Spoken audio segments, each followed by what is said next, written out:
A young man started out as a grunt in World War II. He ended up in a most critical role before the war ended.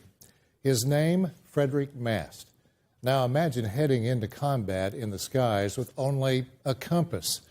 Frederick Mast led the printing of maps that gave pilots a strategic tool. Those maps were so important. I met with 3 people this month to talk about the man who was thrown into a mission with so much to do and so little time. His daughter and son-in-law from Evansville, and a World War II P-47 pilot who flew 118 missions. They all shared a poignant memoir with me. Here now on this Memorial Day is a tribute to the map maker. Over 450 million maps were under his control during that 4-year period.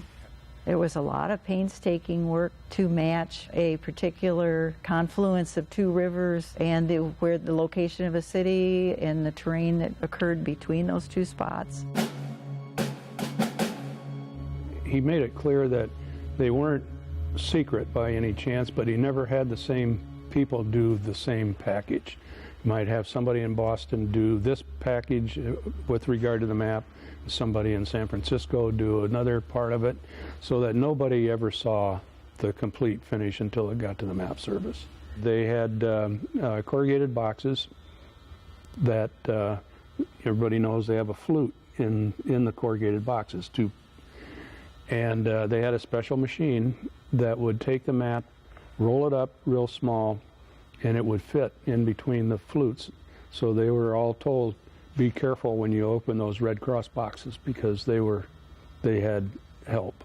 So I think everybody's heard about the card deck that you put in water and the maps come up, and there were over 30 different ways that they got that information to the prisoners of war, so that if they got out, they didn't run right back into the Germans.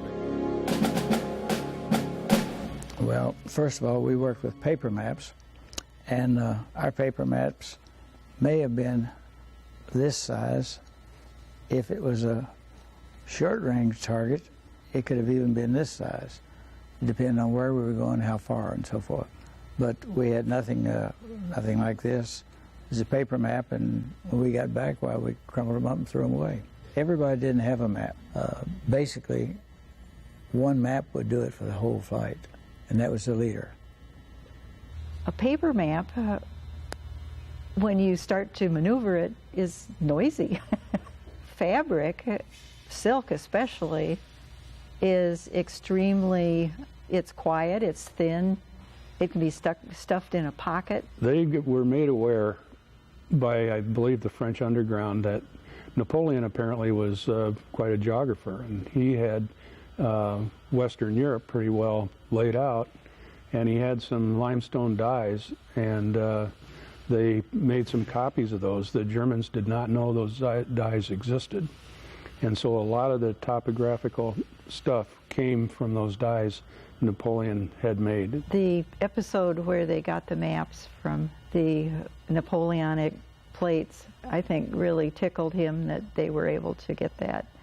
He kept so much to himself, truly.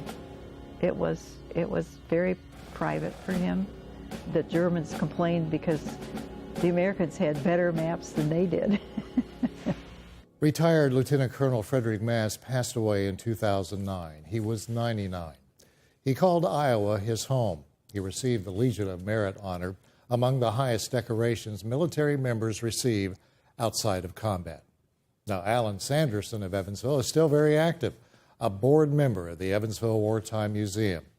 He shares his stories with students and adults, a valuable history lesson.